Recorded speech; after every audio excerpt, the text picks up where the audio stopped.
sayyidina Muhammad wa ala alihi wa sahbihi ajma'in wa man tabi'ahum bi ihsanin ila yaumiddin. Rabbi shrah li sadri wa yassir li amri wahlul 'uqdatam min lisani yafqahu qawli, amma ba'd. Alhamdulillah, ibu-ibu hadirat yang dirahmati Allah Subhanahu wa taala, wabil khusus sahibatul bait Ibu Ruli Mirza. Masya Allah, semoga tempat ini tempat yang penuh keberkahan, ya, dinaungi rahmat Allah Subhanahu wa taala, menjadikan yang tinggal di sini sebagai hamba-hamba Allah yang diliputi sakinah mawaddah rahmah. Amin ya Allah ya rabbal alamin. Kita sebentar lagi insya Allah akan memasuki bulan suci Ramadan, dan selalu kita lantunkan doa agar umur kita nyampe ke sana. Allahumma barik lana fi Rajab wa Sya'ban wa ballighna Ramadan. Minta keberkahan Rajab yang udah berlalu, sekarang ada di Sya'ban, 2 hari lagi nisfu Sya'ban, separuh, artinya nisfu itu separuh dari bulan Sya'ban, artinya tanggal 15, 2 hari lagi. Kalau udah 15 berarti tinggal 15 hari lagi. Apalagi dengar-dengar, karena saya anggota MUI juga, kayaknya MUI mau menggenapkan istiqmal jadi 30 hari. Ya, berarti insya Allah tanggal 2-an baru selesai Sya'ban, antara tanggal 2 tanggal 3 kita baru masuk Ramadan, insya Allah ya. Alhamdulillah, tanggal 3 saya berangkat umroh. Harusnya tanggal 25 ya. Ini qadarullah, semoga jamaahnya nggak ngambek, karena memang cari tiket lagi susah, dimundurkan ke tanggal 3. Hikmahnya, kalau tanggal 25 berangkat bulan Ramadan, kalau tanggal 3 sudah Ramadan, itu rezeki, dimundurin dapat rezeki gitu ya. Alhamdulillah ala kulli hal, Allah SWT semoga berkenan dan berkehendak untuk menyampaikan usia kita ke bulan suci Ramadan. Bulan suci, tadinya Ramadan itu bukan bulan suci. Kalau kita lihat dalam surat At-Taubah ayat ke-36, Yauma khalaqas samawati wal ard. Ketika Allah SWT menciptakan langit dan bumi dengan segala isinya, itu cuman ada minha arba'atun hurum, hanya ada 4 bulan suci. Tadinya waktu nyiptain langit dan bumi hanya ada 4 bulan suci, dan Ramadan nggak masuk sana. Jadi cuma 4. Apa itu yang 4? Rajab, ya, mencar sendiri, udah kita lalui kemarin. Yang 3 berturutan, Dzulqa'dah, Dzulhijjah, Muharram.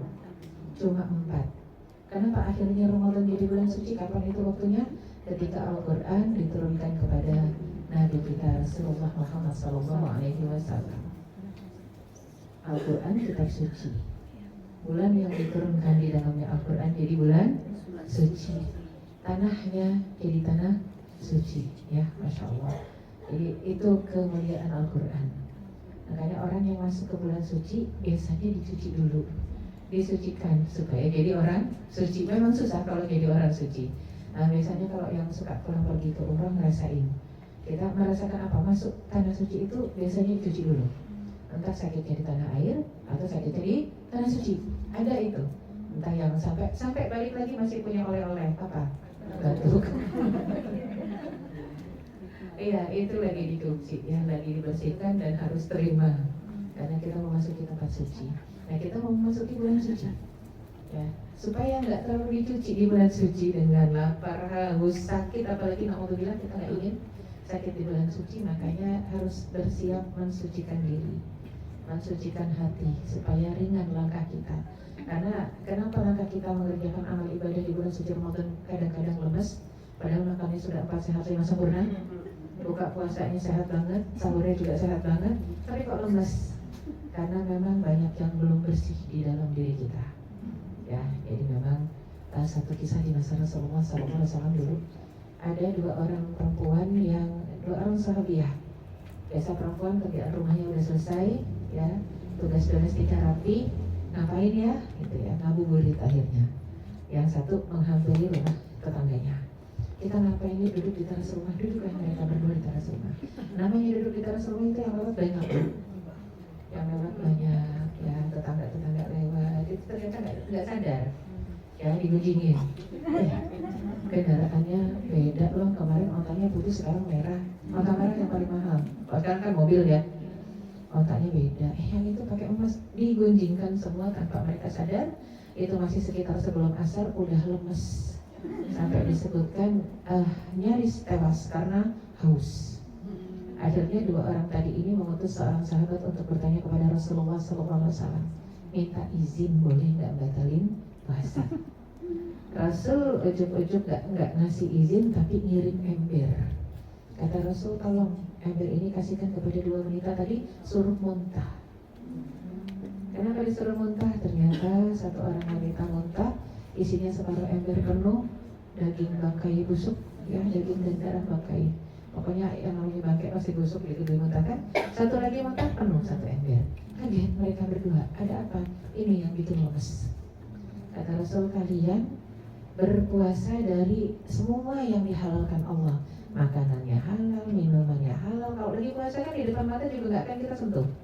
Tapi sayangnya kalian membatalkan puasa kalian dengan yang diharamkan Allah, yaitu apa? Gibah, gunjing. Gak sadar kadang ya. Makanya mungkin kalau Ramadan itu paling aman, matiin dulu TV-nya, jangan nonton bioskop dulu. Gosip seputar orang ternama itu kan memang kuat banget ya. Matiin dulu, nah supaya jangan sampai lemes, jangan sampai terkotori hatinya, puasanya jadi sia-sia. Itu yang tidak kita inginkan. Dan Rasulullah SAW sendiri mengatakan memang di setiap diri kita itu barometer baik buruknya kita adalah hati kita. Makanya kenapa harus mensucikan hati, tazkiyatun nafs. Sampai Rasul mengatakan, ala inna fil jasadil mudghah, sesungguhnya setiap diri kita ada segumpal darahnya. Idza salahat, kalau segumpal darah tadi baik, salahal jasadu kulluh, maka tubuh akan baik. Wa idza fasadat, kalau segumpal darah tadi buruk, fasadal jasadu kulluh, seluruh tubuh akan buruk. Ala wahyal qalb, Rasul mengatakan segumpal darah tadi adalah qalbun. Bahasa Arab qalbun itu sebenarnya jantung. Tapi anehnya para ahli hadis mengartikan hadis tadi sebagai hati. Di Indonesia bahasanya lebih unik lagi, selalu digabungkan jantung, hati. Padahal jantung di sini, hati kan di sini. Pernah nggak yang sakit hati bilang, aduh saya sakit hati? Enggak kan? Nggak ada sakit hati, kok hati di sini, ini kan jantung ya.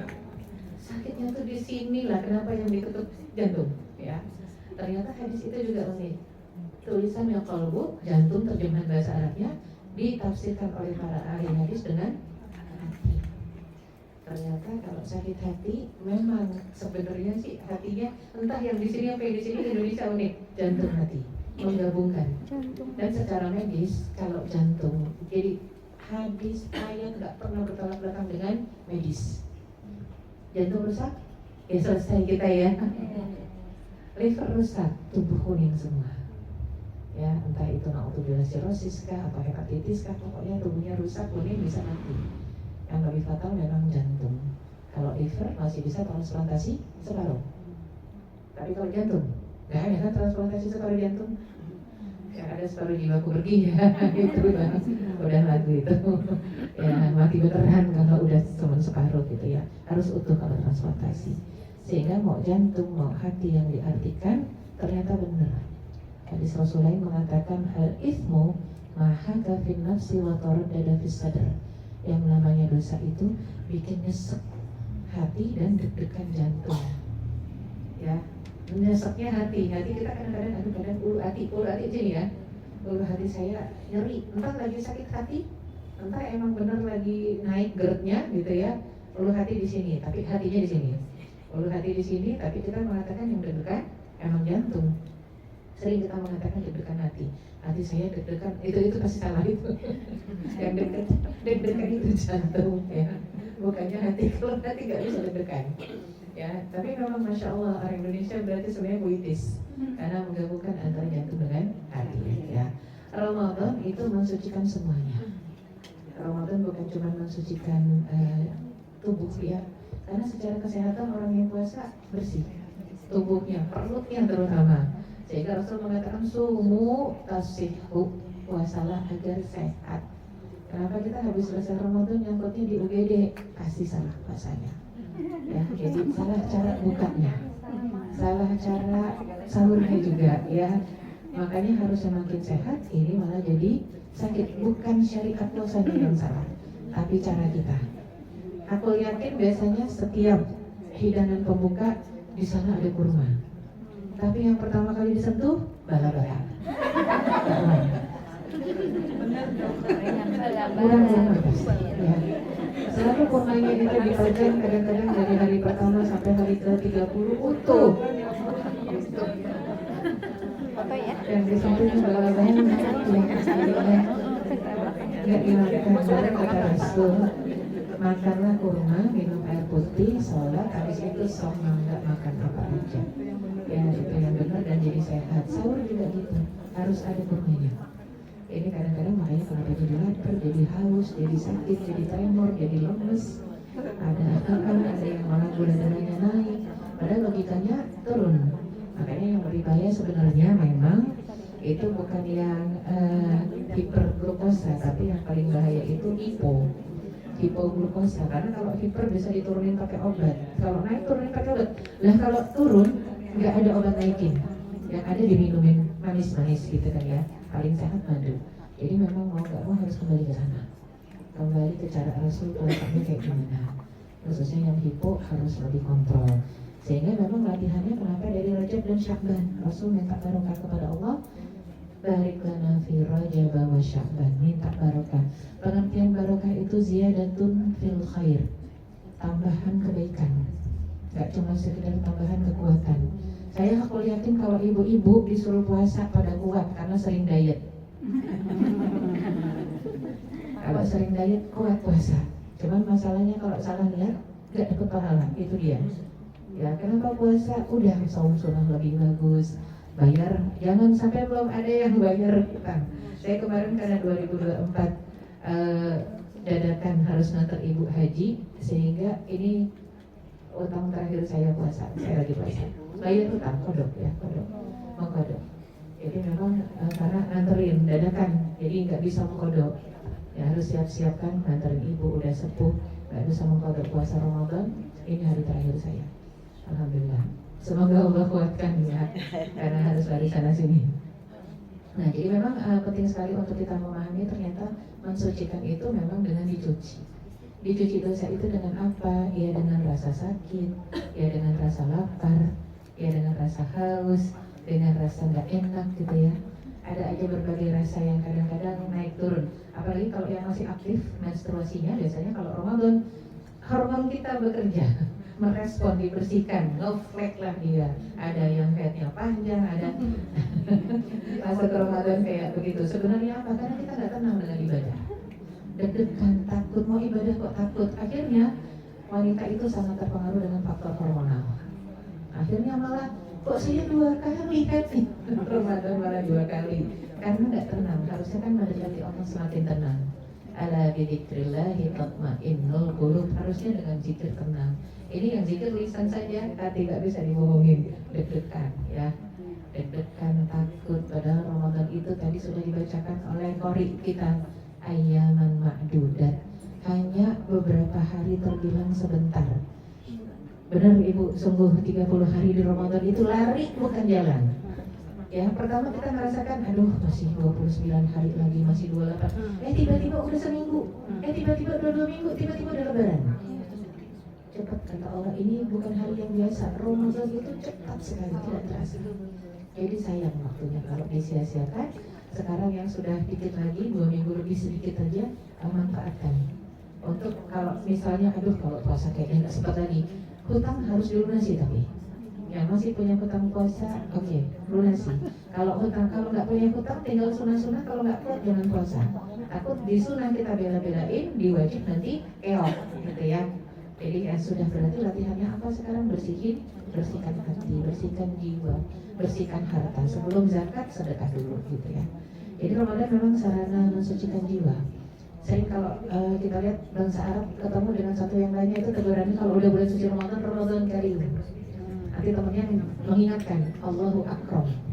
Ramadan Karim, bulan Ramadan itu bulan dermawan, bulannya dermawan. Orang sering sedekah, tapi Allahu Akram, Allah lebih lagi dermawannya, memberikan ampunan, jor-joran. Ya, jadi diskonnya tuh Masya Allah. Ya, jadinya dosa-dosa banyak yang dikasih amnesti. Ya, kalau kitanya juga serius menjalani Ramadannya. Kenapa harus hati yang dibersihkan? Yauma la yanfa'u malun wala banun illa man atallaha biqalbin salim. Nanti kalau kita berhadapan kembali kepada Allah Subhanahu wa taala, itu yang dibawa bukan harta, bukan juga anaknya, anak saya soleh, nggak gitu. Tapi yang nomor satu menyelamatkan kita adalah hati kita. Illa man atallaha biqalbin salim, surat Asy-Syu'ara ayat 88. Jadi kalau menghadap Allah, hatinya kata Allah bersih, kamu tulus, kamu baik, kamu ikhlas, kamu ridho terhadap takdir Allah, insya Allah hisabnya ringan. Mau anaknya soleh nggak soleh, yang penting anaknya udah dididik. Kan ada yang sudah dididik pun nggak jadi soleh. Seperti Nabi Nuh alaihi salam, kan mendapati ternyata anaknya juga nggak mau beriman, istrinya juga nggak mau beriman. Yang penting sudah disampaikan. Ketika sudah disampaikan, sudah diajak, nggak mau dengerin, itu sudah tidak menjadi dosa kita lagi. Tapi kewajibannya adalah mengingatkan sampai kita mati duluan atau dia mati duluan. Karena nggak pernah berhenti tugas sebenarnya. Apalagi kasih ibu sama saya, anak udah gede, harinya cucu sekarang. Ya, cucu baru mau 5 nih, yang ke-5 baru belum lahir, masih dikandung. Ya, jadi memang larinya pindah. Jadi ternyata nggak selesai. Dulu jagain anak, sekarang caranya sama cucu. Ya, anak bisa cemburu. Kok lebih sayang sama cucu daripada sama mereka gitu ya. Karena tanggung jawab kita sebagai yang udah tua, yang udah lebih makan asam garam, ya.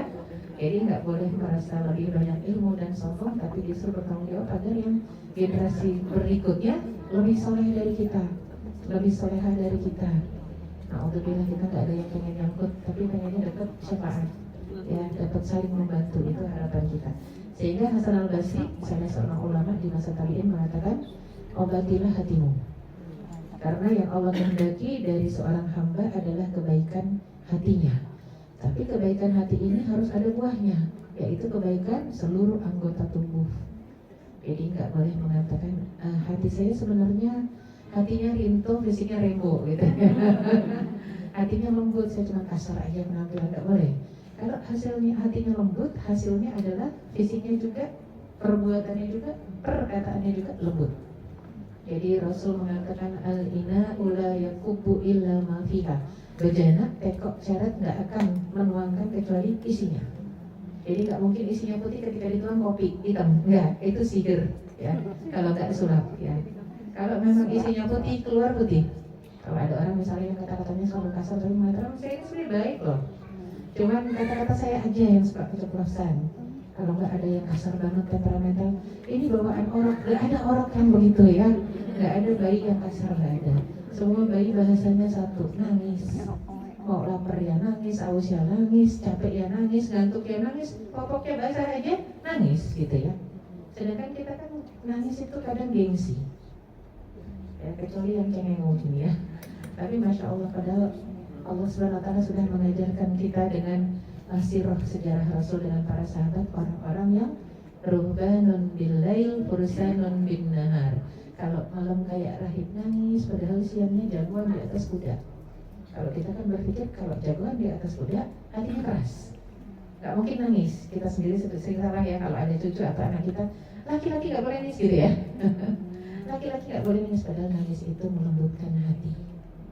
Gak boleh cengeng, tapi bolehkan nangis, diperbolehkan, asalkan jangan nangis dikit-dikit ada masalah nangis. Mereka nangisin apa? Nangisin dosa sebenarnya.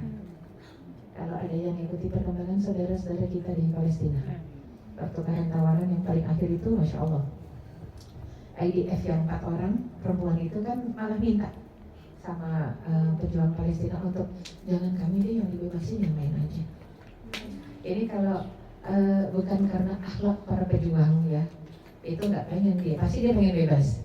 Jangan kami deh, kami nanti aja dibebasinnya, masih nikmat ya bersama dengan orang yang menawan. Padahal kalau dalam kondisi yang buruk itu udah kena sindrom Stockholm sebenarnya, betah jadi sandera, dizolimi. Tapi karena ini bukan tidak kezoliman, ini yang mereka lihat sehari-hari, Masya Allah, dikasih makanan, dikasih pakaian, kemudian dikasih tempat yang privasi, sampai mereka rindu. 3 hari dibebasin nulis surat sama babang-babang Hamas itu, pada kepincut, repot ya. Kenapa? Karena akhlaknya mereka lembut, mereka ngasih makan yang baik padahal mereka gak makan. Ya kalau mereka lihat ini para pejuang kalau salat sampai nangis-nangis, sampai mereka tanya, itu kan yang 4 ketika kita lihat di televisi, Masya Allah, mereka disuruh speech ya, diminta bicara. Itu bisa bahasa Arab empat-empatnya. Orang Israel yang bisa bahasa Arab. Kenapa? Selama ditahan diajarkan bahasa Arab.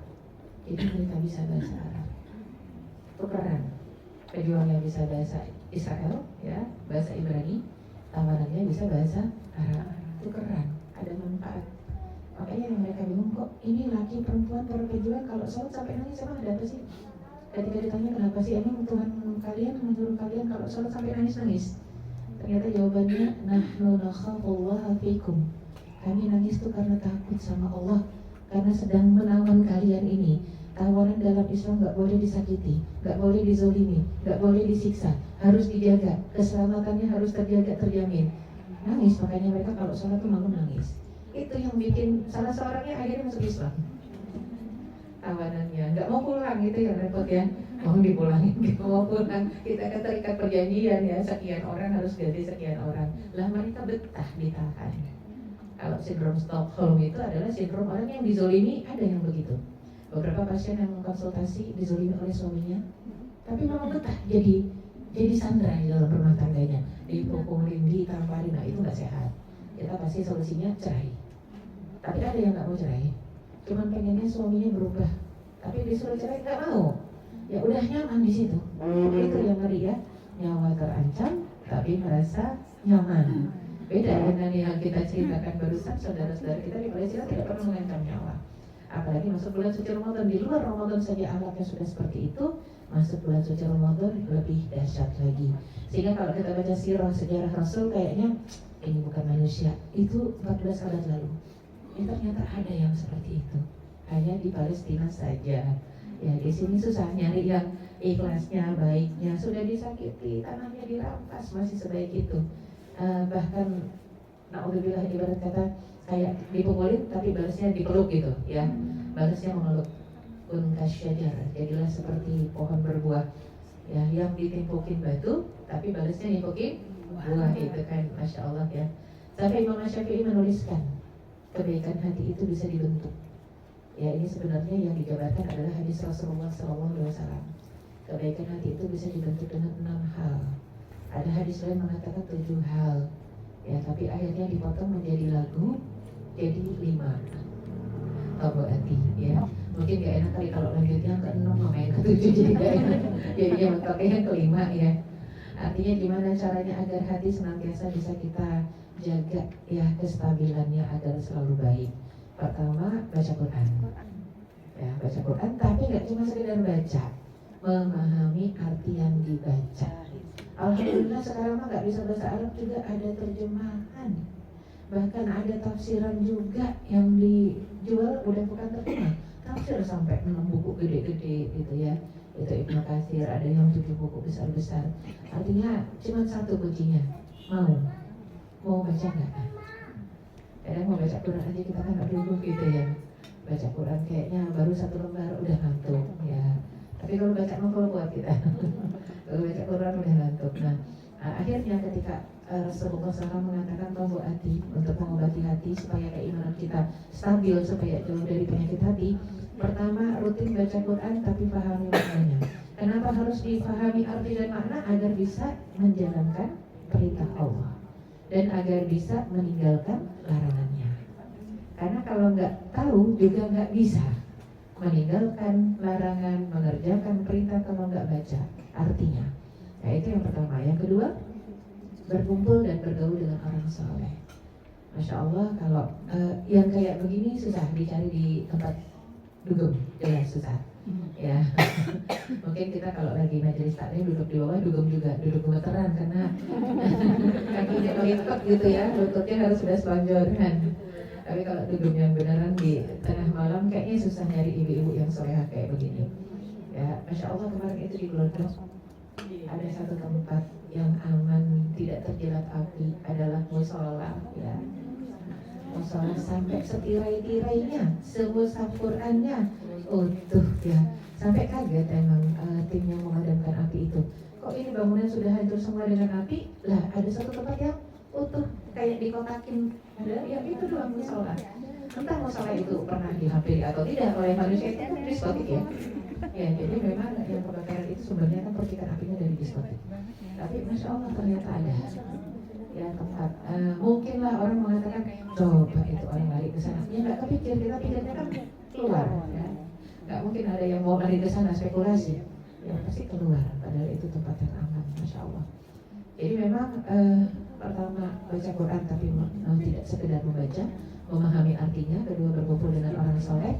Karena kalau orang soleh, teman kita soleh, pasti kita salah diingetin. Itu yang namanya soleh. Yang namanya baik, kalau kita salah diingetin. Kalau kita baik, teman kita salah, kita ingetin. Ya kalau misalnya udah dengar azan dari 2 jam lalu, kok belum sholat, pasti ada yang ingetin. Nah itu baik. Tapi kalau sama-sama emang gak suka sholat, gak bakal ngingetin gitu ya. Jadi memang harus saling mengingatkan. Tawasau bil haq, tawasau bis sabr. Kalau tidak saling mengingatkan, saling itu berdua, bertiga, berempat, gak bisa sendirian saling. Innal insana lafi usrin. Manusia pasti rugi ya dalam kerugian. Mengosongkan perut, banyak puasa. Sekali lagi kalau ibu-ibu bisa, karena biasa diet ya. Ya mulai tahajud, tadarruk, istighfar dari malam. Kalau misalnya nggak sempat dari malam, udah capek banget, ngantuk banget, oke. Sebelum azan 15 menit istighfar. Wabil ashari hum yastaghfirun. Orang-orang yang hatinya baik itu nunggu azan subuh dengan istighfar. Walaupun dia ashar itu artinya waktu sahur. Walaupun dia bukan bangun untuk sahur. Misalnya emang nggak pengen puasa, tapi bangunnya nggak pas azan dan bukan sesudah azan. Nunggu sengaja 10 menit, 15 menit nungguin azan. Dan isinya cuma astagfirullah, istighfar aja. Kalau ngantuk berat, kita udah kebangun karena beker kita udah kita setting, udah bunyi belnya, alarmnya, maka sudah sambil baring aja. Astagfirullah. Azan beneran bangun. Bagusnya sih memang kalau mau wudu sebelum azan atau sesudah azan. Jangan pas azan, kenapa? Karena ketika azan berkumandang itu setan lari semua. Kumpulnya kemana? Ke WC. Nah kalau kita juga lagi ada di WC, bareng sama kita berarti. Jadi jangan pas lagi azan, tunggu azan selesai atau azan belum berkumandang kita wudu dulu. Ya, jadi kan kadang-kadang malah azan kita masuk kamar mandi, mereka juga lagi berbondong-bondong masuk kamar mandi gitu ya. Karena di kamar mandi itu terbenteng, artinya apa? Itu tempat mereka. Makanya kalau mau masuk kamar mandi harus baca doa. Baca doanya, dibuka pintu kamar mandinya, kedengaran dengan telinga kita. Allahumma inni a'udzubika minal khubuthi wal khaba'is. Ya Allah, aku berlindung kepadamu dari setan laki dan setan perempuan. Minal khubuthi wal khaba'is. Itu pintunya harus dibuka dan ucapkan spelling, nggak boleh dalam hati. Jadi yang di dalam keluar semua tuh. Sehingga kita mau duduk di dalam, mau buang air, mau mandi, nggak pakai baju, mereka nggak lihat. Sebab yang repot kalau kita nggak baca, kita ke dalam, mereka jadi bisa lihat aurat kita. Repot yang ditaksir sama makhluk itu. Ya kan ada yang suka ditaksir ya. Makhluknya itu kepincut sama kita, akhirnya ngeganggu kita, naudzubillah. Nah kemudian saya pernah tuh mahasiswa saya kayak gitu, hafal Quran, penghafal Quran. Begitu maghrib suara azan kemasukan, HP-nya sampai dibalik ke atas gitu ya. Wah kita rupiah tuh rame-rame. Ternyata qadarullah bisa diajak bicara yang di dalam. Dia bilang saya yang nungguin kamar mandi kosannya. Loh kok bisa masuk? Habis dia kalau masuk gak baca doa. Jadi ya dia lihat auratnya, dia naksir. Makanya penghafal Quran ini gak nikah lama gitu ya. Ternyata ada yang naksir dari, ya itu dia. Penghafal Quran juga manusia. Ya jadi bisa lalai, gak baca doa, buka-buka baju, ada yang naksir, nah itu repotnya. Nah sehingga penting buat kita untuk menjaga kebaikan hati kita dengan baca Quran, bertemu dengan orang soleh, mengosongkan perut dengan puasa, kemudian mulai ya dengan sambil istighfar saat menunggu waktu subuh, dan juga sedekah. Itu yang keenam. Yang keenam itu sedekahnya itu dalam kondisi lapang dan sempit, artinya jangan nunggu banyak uang. Apapun yang bisa disedekahkan, entah itu makanan, entah itu sekedar senyum, semoga biwajhi akhika sedekah. Senyum aja sudah sedekah hitungannya. Tapi kita bisa sedekah senyum kalau nggak punya uang. Kalau punya uang jangan sedekahnya senyum ya, itu nilainya kurang. Dan menjaga kehalalan makanan yang masuk perut, nah ini yang paling penting. kadang-kadang kan nggak ada logo halalnya, harus nyari itu. Minimal ada tulisannya no pork, no lard, ya. No pork, no lard, kalau nggak ada logo halal. Kalau saya nggak cukup dengan ada tulisan, saya minta ketemu chefnya biasanya. Mohon maaf saya mau tanya, halal nggak? Gitu ya. Kalau ternyata dia bilang halal, halalnya apa menurut definisinya Mas? Nggak ada daging babi, oke. Apalagi kalau itu kita akan tanya, ada rumnya nggak? Oh iya, maaf Bu, ada. Yang ini jangan pakai rum. Oke, kita beli yang nggak pakai rum. Ya, tapi kalau udah ada daging babinya, ada turunan-turunannya, minumnya finish, nggak mungkin makan di situ. Tapi kalau cuma cake itu karena khamr ataupun alkohol, rum ketika dibakar muap, artinya nggak nular ke tempat-tempat lain. Tapi kalau daging babi, daging anjing itu kan bekasnya, penggorengannya, pisaunya, itu kan harus dicuci pakai air 7 kali, salah satunya dicampur dengan pasir atau tanah. Makanya ditanya biasanya, kalau nggak ada halalnya kita tanya, ya, ini ada unsur ininya nggak ya yang diharamkan.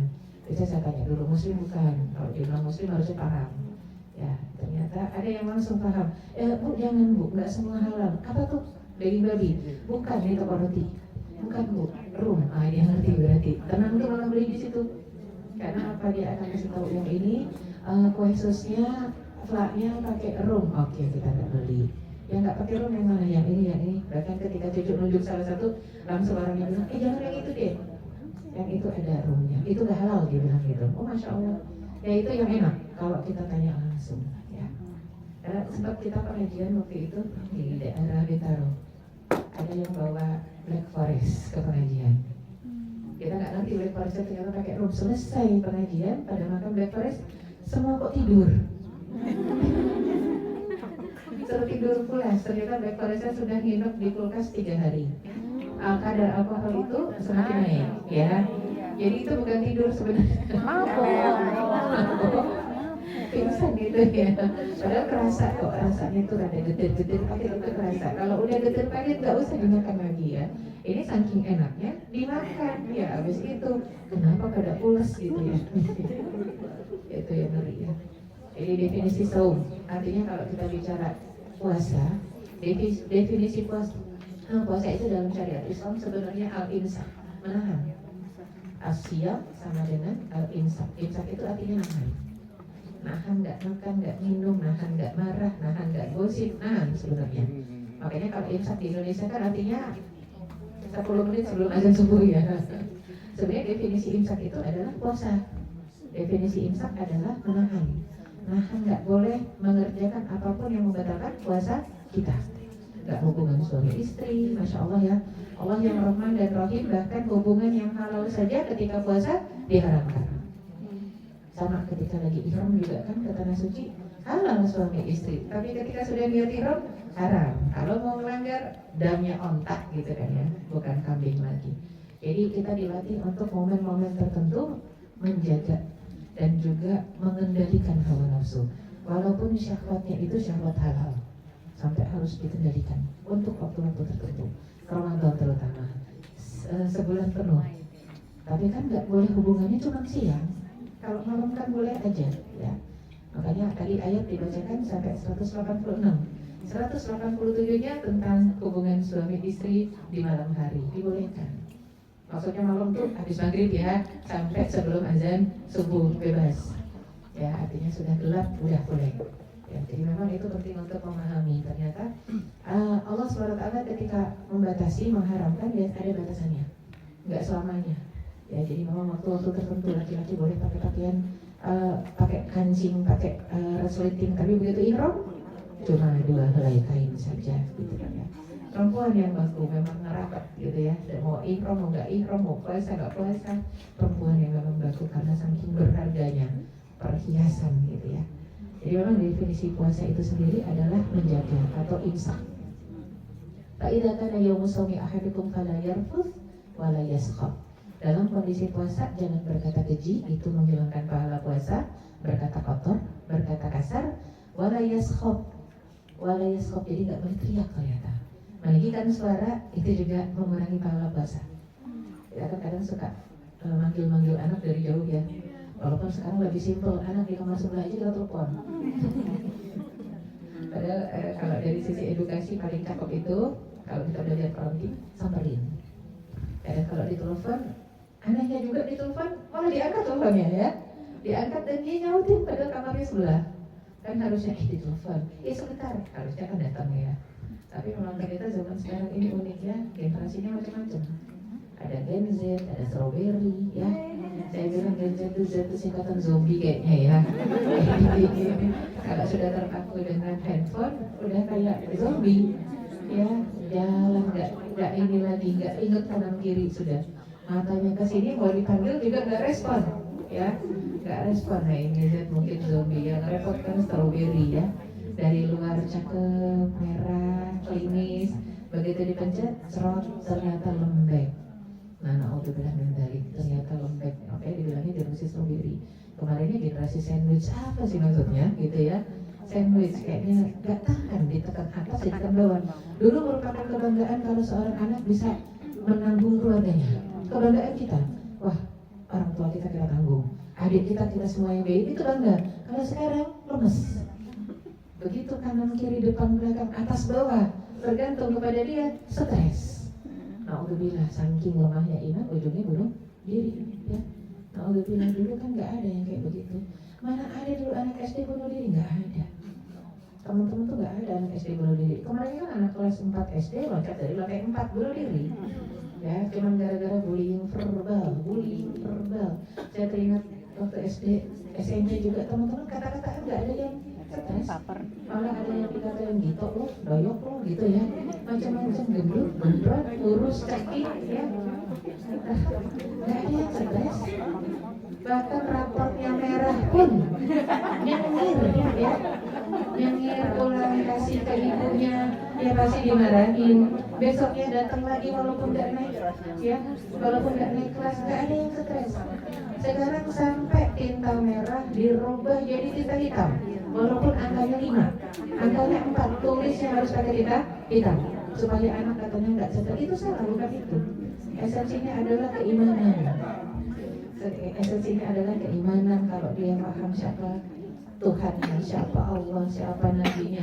Kalau dulu kita selesai sekolah cepat jam 12, jam 1 sorenya ngaji. Kalau sekarang mau seharian nggak ada ngajinya, akhirnya kosong ya. Itu sebenarnya kenapa Rasul mengatakan Islam ini semuanya tindakannya preventif. Tindakannya preventif, pencegahan, bukan kuratif, pengobatan. Kejadian dulu baru sadar kita, enggak. Semuanya preventif. Dari kecil 7 tahun disuruh sholat, 10 tahun kalau nggak mau sholat boleh dipukul. Pukulan pertama hanya boleh anak 10 tahun. Tapi kebanyakan ibu-ibu anak 7 tahun udah biru-biru, dicubit sama ibunya. Karena dia nggak mau sholat, bukan, nggak mau disuruh ke warung, nggak mau disuruh beli garam ke Alfa misalnya. Si mbak lagi pulang nggak ada yang gantiin, nggak ada infalnya. Nah ini kan yang paling penting buat kita adalah memahami tidak boleh ada kekerasan fisik dalam rumah tangga untuk anak kecuali 10 tahun. Itu pun karena nggak mau sholat, bukan karena yang lain, bukan karena disuruh nyapu nggak mau, nggak boleh ya. Artinya ini satu gambaran betapa Islam itu semuanya preventif. Puasa mencegah kita agar tidak sakit sebenarnya. Makanya dipuasakan perutnya, dipuasakan, masya Allah ya. Jadi ternyata kita dikasih mulut, dikasih perut, dikasih gigi. Itu juga gigi fungsinya untuk ngunyah. Ya, jadi kalau ibu-ibu penasaran itu ada di sosmed yang latihan mengunyah.com. Karena ternyata banyak di antara kita yang makannya main telan ya Bu ya, main telan padahal dikasih gigi, tapi karena terkejar-kejar, buru-buru telan gitu ya. Mana ada yang saya nggak mungkin karena saya juga gitu, kayak ibu-ibu mungkin jarum super jarang di rumah, suka pergi. Ya. Kalau udah nyupir sendiri, udah lapar, pasti kan sambil nyupir ya nyemil gitu ya. Emang maunya lembut? Enggak, buru-buru ya. Buru-buru, jadi memang itu yang salah. Makan harus dihayati, nggak boleh buru-buru, ngunyahnya harus lembut. Nah puasa melatih itu semua. Jadi memang kita udah ngezolimin tubuh kita setahun. Ya setahun ngezolimin tubuh, kadang makan cepat-cepat ya wajar tubuhnya marah. Kadang sakit, kadang mules, kadang GERD. Ya kadang ada yang orang kayak keselak Bu. Ya, padahal itu balapan antara makanan dengan angin. Ya, anginnya mau keluar, makanan keburu masuk.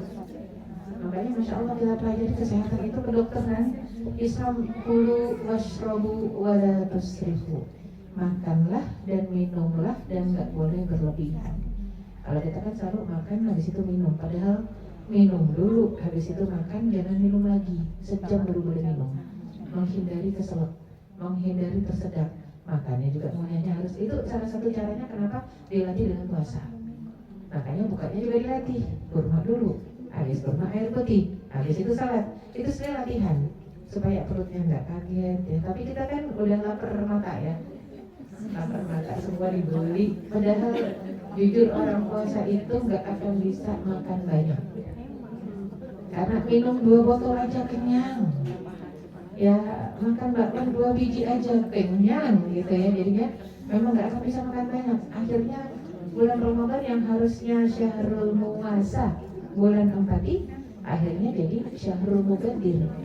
Kebanyakan bulan mugadir makanan kita numpuk di kulkas. Ya dari buka sisa taruh di kulkas. Mau apakah dimakan di sahur? Sahur beda lagi seleranya ya. Nggak kemakan kebuang. Jadi sampai-sampai para ustadz itu mengatakan bisa nggak cuman kalau 4 orang doang di rumah ya udah 4 aja, ayamnya 4 ketul aja udah, jangan sampai ayam 8 ketul kecuali ada beberapa orang. Kalau memang 4 orang di rumah ternyata kita masak 8 ketul, 4-nya cepat kasih sebelum buka puasa, karena pahalanya besar ngasih sebelum buka dibanding kalau ngasih sesudah buka. Ada pahalanya tapi kecil, karena kalau sebelum buka kan untuk buka puasa. Pahala memberi makan buka puasa itu dahsyat, besar banget pahalanya. Jadi memang bulan Ramadan itu kenapa kita selalu kelebihan? Kadang kalau kita kasih balasannya gantinya cepet bu, baru nyampe pagar ngasih 4 potong ayam misalnya, itu gantinya 10 potong daging bukan ayam. Itu cepat, makanya harus distribusinya juga cepat supaya rezekinya juga ngajarnya cepat ya. Makanya orang yang sering ngasih bisa dijamin hartanya berlimpah, kesehatannya juga prima, keluarganya juga barokah ya.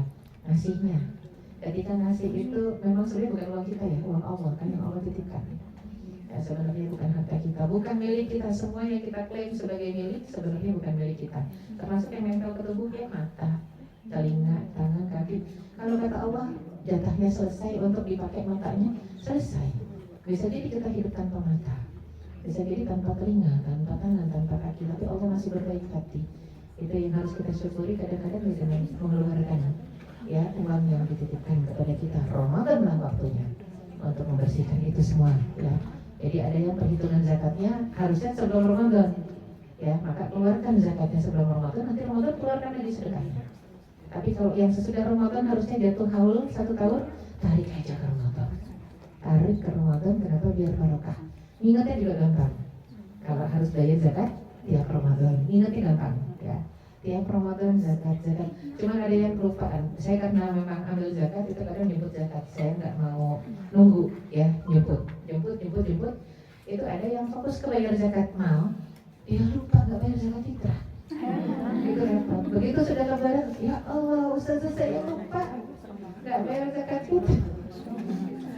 Enggak, itu tunggu kalau disalurkannya lewat azan, lewat harinya tanggal 1 itu berarti khatib sudah naik ke mimbar. Udah, begitu khatib naik ke mimbar aja mau khutbah Idul Fitri udah selesai waktunya bayar zakat fitrah. Makanya kadang panitia masjid itu kalau yang benar suka ngomongin dulu, siapa yang belum zakat fitrah mumpung khatibnya belum naik mimbar, cepet gitu. Yang jadinya cepetan disuruh lunasin, bayarkan, salurkan. Minimal diserahkan ke amil, ke panitia. Panitia mau ngasihnya 3 hari sesudah lebaran nggak masalah. Tapi orang yang menyerahkan sudah diserahkan ke panitia. Tugas panitia menyerahkan, mendistribusikan bebas. Karena kan boleh jadi didistribusikan ke panitia, panitianya mudik. Baliknya 3 hari kemudian, itu nggak masalah ya. Jadi memang penting sekali kita bicara kalau memang ternyata Rasulullah SAW sampai dipuji-puji oleh Malaikat Jibril. Rasul itu sudah ajwa dan nas, orang yang sangat dermawan bukan di Ramadan, tapi begitu masuk Ramadan wakana ajwa dan ma yakunu fi Ramadan. Kalau sebelum Ramadan sudah dahsyat dermawannya, masuk Ramadan lebih dahsyat lagi. Karihul mursalah, seperti angin berhembus. Angin itu kan lubang kecil aja semakin kecil semakin kenceng ya. Bunyinya, coba ada lubang kecil biarkan buka angin lebih kencang, itu bunyinya bersih gitu, angin nggak bisa ditahan. Bahkan kalau ditutup semua dan anginnya besar dahsyat, itu jangankan cari lubang, pintu saja bisa rubuh, angin puting beliung ya. Ya genteng bisa terbang, bangunan bahkan truk apa kalau kita lihat tornado, twister, itu film-film barat yang biasanya merasakan itu ya, tornado, twister, tapi kayaknya sudah mulai ke Indonesia ya, angin puting beliung ya, karena itu berkaitan dengan azab ya, mau angin, mau banjir, mau gempa, mau kebakaran, semua berkaitan dengan azab. Tidak akan terjadi musibah kecuali Allah sedang menegur ya, sedang menegur. Jadi memang cuma kesadaran itu kita yang kurang. Dan definisi puasa yang tadi menahan, maka penting sekali Rasul mengingatkan kita, man lam yada qaula zur wal amala bihi falaysa lahu hajatan falaysa lillahi hajah fi an yada ta'amahu wa syarabahu. Barang siapa yang dalam kondisi puasa nggak bisa meninggalkan kata-kata keji, perbuatan kasar, kata-kata kotor, maka Allah nggak butuh dia meninggalkan makan dan minum. Karena esensi puasa bukan cuma nggak makan nggak minum, tapi ya nggak marah, nggak ngomel gitu ya, nggak gibah, harusnya gitu, nggak kasar, nggak mukul, harusnya seperti itu. Jadi makanya tadi dua kisah pertama yang sampai akhirnya mereka lemes, Rasul mengatakan kalian menahan diri dari yang halal, tapi kalian batalkan puasanya dengan yang haram ya, yaitu menggibah, ngegunjing ya. Oleh karena itu penting sekali untuk memahami, membersihkan hatinya dari sebelum masuk ke Ramadan. Di Ramadan lebih dibersihkan lagi dengan puasa kita. Selepas Ramadan makanya Idul Fitri, kembali kepada fitrah, bersih. Artinya sudah menjadi, tadi dibacakan ayat 183 Al-Baqarah, la'allakum tattaqun, agar jadi pribadi takwa. Pribadi takwa itu pribadi yang hatinya bersih, kata-katanya halus ya. Kemudian kita memang makhluk kasar ya, makhluk kasar ini dituntut untuk halus. Tapi kalau makhluk halus memang kasar. Makhluk halus itu kasar, temperamental, kasar. Kita bukan makhluk halus, kita makhluk kasar karena fisiknya nampak, tapi dituntut untuk halus. Karena sebaliknya, yang dapat kalau makhluk kasar, tapi sikapnya, perilakunya kayak makhluk halus. Nah, itu sudah semakin kasar kita. Makanya banyak sekali tulisan-tulisan para ini penyair ya. Ternyata akhir zaman ini setan pun sudah putus asa menggoda kita, karena nggak pakai digoda sudah lebih jahat dari mereka. Lebih jahat dari setan. Kalau lihat berita di TV, aduh, kayak perang pos-posan 20 tahun lalu ya. Itu ada yang dibunuh, dimutilasi, suami bunuh istri ya, ya Allah, terus bunuh anak, bunuh orang tua, bunuh neneknya, kakeknya. Ini zaman apa gitu ya. Jadi memang udah kasar semua. Walaupun ternyata ketika anak tadi diinvestigasi, ternyata dia dengar suara-suara ya. Dia dengar bisikan. Itu bisikan siapa kalau bukan bisikan syaitan ya. Dengar suara. Itu kejadian persis yang terjadi juga di California. Cuman karena kita selisih 12 jam antara Amerika dengan kita, kejadiannya sama. Ada seorang ibu yang anak perempuannya lagi makan bareng. Tiba-tiba mengatakan, Mami, kenapa kamu nggak bunuh diri aja, kata anak itu. Loh, kenapa kami harus bunuh diri?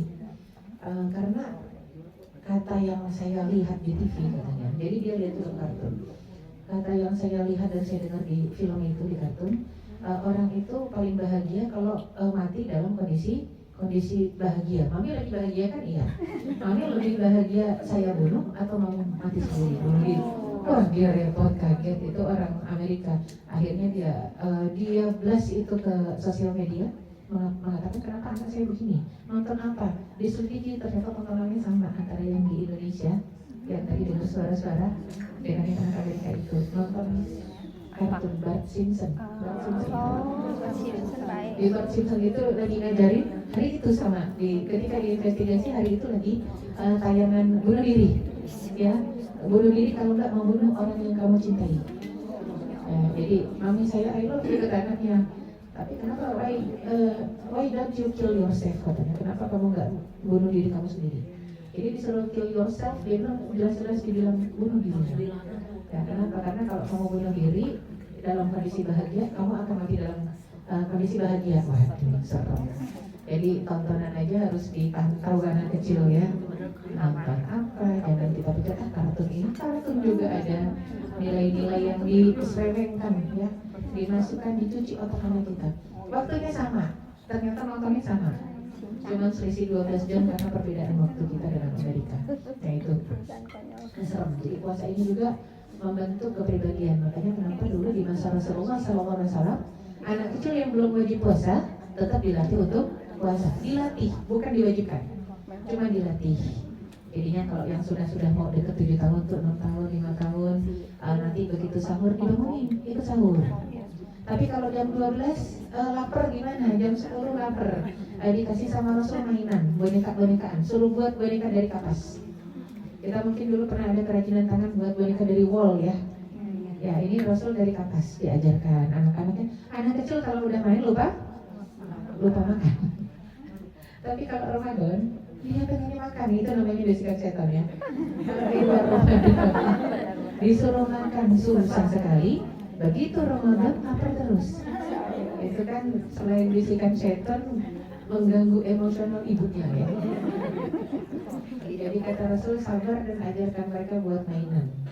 Masih nggak bisa juga, nggak teralihkan juga rasanya, nggak apa-apa, biarkan dia membatalkan puasanya. Kalau kita mungkin punya trik ya, kalau untuk parenting itu nggak apa-apa dia batalkan puasanya. Zuhur kita bilang ya udah kamu buka puasa, tapi niatkan sahur kamu puasa lagi di sini sampai maghrib. Jadi 2 kali sahur. Kalau apa latihan namanya belum wajib ya. Tapi ketika 2 kali sahur, masya Allah. Jadi senang dia bukanya bareng, sahurnya bareng, walaupun tengah hari dia juga buka. Jadi puasa itu untuk membentuk ya kepribadian dan meluruskan perilaku. Makanya disuruh puasa. Sehingga wajar Rasulullah SAW mengatakan kepada para pemuda, ya ma'asyaras syabab, barang siapa yang memang pemuda dan sudah diberikan kemampuan oleh Allah, ya ma'asyaras syabab, wahai sekalian pemuda, man istata'a minkumul ba'ah falyatazawwaj. Barang siapa yang sudah mampu menghidupi kehidupan pernikahan rumah tangga, segera nikah. Fa innahu aghaddu lil basari wa ahsanu lil farji. Karena dengan menikah itu lebih menundukkan pandang dan menjaga kemaluan. Faman lam yastati' fa alaihi bisawm. Tapi yang belum sanggup menghidupi pernikahan rumah tangga, banyak puasa. Fa innahu lahu wija, karena puasa itu tameng, perisai. Kalau orang puasa tuh tengah hari mau jelalatan juga nggak nafsu, ya lemes, ya lemes, lapar, haus, mau jelalatan udah nggak kebayang. Mau yang ganteng lewat pokoknya haus gitu ya, lemes jadinya. Tapi kalau nggak puasa syahwat itu naik, makanya dilatih dengan banyak puasa ya. Nah ketika disebut nama Allah, kalau orang-orang yang hatinya sudah bersih, sudah dicuci, yang kadang-kadang dicuci dengan sakit gitu ya. Biasanya kalau lagi sakit juga gitu kan, apa yang keluar dari lisan kita, kerasa sakitnya, astagfirullah. Kalau lagi kerasa sakitnya gitu kan ya, astagfirullah, astagfirullah, itu kan bersihin. Ada yang Allahu Akbar kalau sakit banget ya, apalagi yang orang-orang yang akhirnya dioperasi, itu kan nangisnya nggak, yang paling takut nangis sambil zikir, jangan cuma nangis doang gitu ya. Jadi semakin kita nangis, semakin kita bersih, hati kita bersih, dosa kita diampuni, apalagi sambil zikir ya. Makanya disebut idza tuliyat alaihi ayatuhu zadatuhum imana. Ketika dibacakan ayat Allah bertambah keimanan. Wa idza dzukirallahu ismahu isma'azzat qulubuhum. Disebut nama Allah gemeter ya, gemeter hatinya deg-degan. Disebut nama Allah deg-degan. Ala bidzikrillahi tatma'innul qulub, karena deg-degan yang bikin tenang. Aduh Allah lagi yang disebut, ada takut, ada rindu, ada takut, ada khawatir amalan nggak diterima, khawatir dosa nggak diampuni ya. Jadi ada kekhawatiran seperti itu. Sehingga penting sekali kalau kita lihat surat Ar-Ra'd ayat 28, alladzina amanu wa tatma'innu qulubuhum bi dzikrillah, ala bi dzikrillah tatma'innul qulub. Ayat yang itu ayat 28 dibalik-balik kata-katanya. Orang-orang beriman akan menjadi tenang hatinya kalau ingat Allah. Sesungguhnya hati orang beriman akan tenang kalau ingat Allah. Ala bi dzikrillah tatma'innul qulub. Jadi kalau mau tahu orang beriman harusnya ingat Allah dengan zikir. Dan orang beriman kalau udah zikir pasti ingat Allah. Jadi dibolak-balik gitu. Ya, redaksinya dibolak-balik untuk mengingatkan kalau orang beriman yang paling banyak diingat harusnya Allah, bukan yang lain selain Allah. Kalau orang beriman masih gegana, gelisah, galau, merana, ya masih resah gitu ya, resah banget ya, aduh, Ada juga kan yang orang beriman padahal hartanya melimpah, tapi bingung mau ngapain, sumo, susah move on gitu ya, nggak bisa gerak lagi dari masa lalu. Ada yang gitu ya, susah move on dari kejadian-kejadian yang pernah dialami masa lalu. Padahal kan let us go on. Yang lalu sudah, jadikan tafakur, jadikan alat tadabbur, jadikan pengingat untuk kita introspeksi. Tapi hidup harus maju, majunya jangan ngeliat terus ke belakang. Kayak kita nyetir mobil nggak mungkin lihat spion terus. Kalau lihatnya spion terus nabrak, yang kekalahan nabrak. Makanya lihatnya spion kayak sesaat. Kadang-kadang aja dilihat supaya nggak tabrakan. Tapi coba kalau lihatnya spion terus, kaca belakang terus, iya nabrak di depan. Artinya harus lebih melihat ke depan. Puasa itu juga begitu. Agar kita bertakwa, artinya kalau masa lalunya penuh dosa gimana? Finish, sudahi. Sehingga begitu mau masuk Ramadan ini ada dua malaikat yang memanggil. Yang satu menyuruh kita, ya baghiyal khair aqbil. Wahai yang biasa berbuat kebaikan, lanjutkan. Wa ya baghiyasy syarri adabir. Wahai yang biasa berbuat keburukan, tinggalkan. Sudah finish. Tinggalkan di Ramadan ini. Jangan cuman postpone ya. Kita break dulu ya, nanti habis Ramadan nyambung lagi. Jangan. Finish, sudah selesai. Jangan cuma di jeda doang. Kadang-kadang kan jeda ya. Apa rasanya kalau dikasih amnesti, gerasi, tapi habis Ramadan masukin penjara lagi, gak enak. Nah itu yang terjadi dengan orang-orang yang diazab kubur. Kalau dia beriman, banyak yang dikasih gerasi amnesti. Ya, yang hidup berdoa, mintakan ampun untuk yang wafat. Sama-sama beriman, azab kuburnya selesai. Tapi yang kasihan yang gak beriman. Kalau nggak beriman, Ramadan mereka nggak diazab, libur. Habis Ramadan, to be continued, lanjut. Na'udzubillah min dzalik. Itu yang harus kita khawatirkan. Jangan sampai wafat dalam kondisi tidak beriman. Wala tamutunna illa wa antum muslimun. Wallahu a'lam bishawab. Semoga Allah SWT memberikan kita kesempatan ya untuk bisa beribadah di bulan suci Ramadan dalam kondisi sehat lahir batin ya, dengan dosa yang sudah diampuni. Makanya minta maafnya, bermaafannya sekarang, bukan lebaran. Lebaran itu momentum untuk mengucapkan tahniah, selamat minal aidin, taqabbalallahu minna wa minkum. Ya, minal aidin ini kalau kita mengatakan minal aidin wal faizin itu terjemahannya bukan mohon maaf lahir batin ya. Minal aidin wal faizin itu semoga termasuk orang yang kembali kepada fitrah dan sukses. Sukses apa tujuan puasa? Ma'alakum tattaqun. Sukses menjadi orang bertakwa. Enggak ada hubungannya dengan mohon maaf lahir batin sebenarnya. Cuma karena di kartu selalu begitu, jadi orang bilang terjemahannya itu.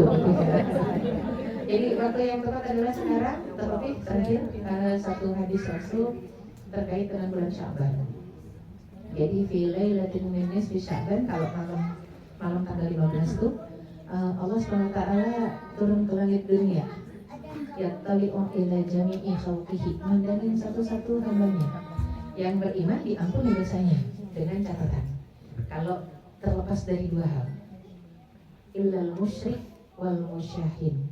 Kalau berimannya masih mempersekutukan Allah alias musyrik, sholat 5 waktu rutin. Tapi kalau saya lihat ke dukun, ke orang pinter, musyrik ini ya, dipagerin ke dukun juga, ke orang pinter, musyrik ini jangan sampai.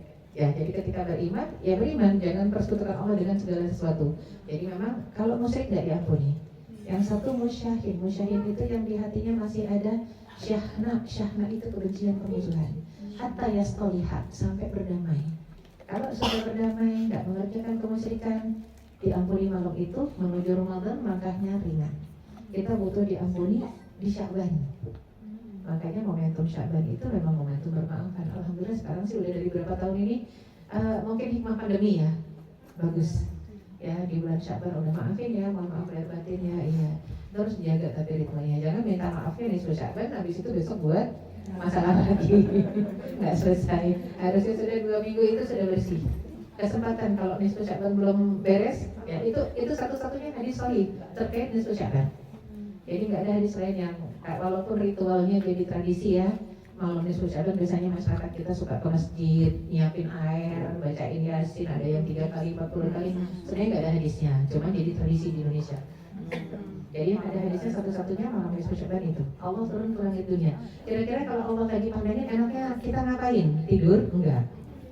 Ya terserah mau baca Quran, mau istighfar, ya mau ngapain juga, baca buku-buku agama ataupun kita lagi, pokoknya jangan sampai malam nisfu Sya'ban kegiatannya dengan yang ini ya, yang mendatangkan dosa. Jangan sampai malam nisfu Sya'ban lagi ladies night ya, nunggu jam 00 diskonnya besar gitu ya. Kan suka itu kadang 10 hari terakhir, lebih parah 10 hari terakhir Ramadan itu rata-rata di mall ladies night itu ya, jam 00 itu orang rebutan di sana, bukan iktikaf ya. Emang dimakan Batman banyak, hati-hati ibu ya. Semoga Allah SWT menjadikan kita hamba-hamba yang mendapatkan Lailatul Qadar ya di tahun ini dan diberikan husnul khotimah ketika menghadap Allah SWT. Aku qouli hadza wa astaghfirullahi wa lakum. Assalamualaikum warahmatullahi wabarakatuh.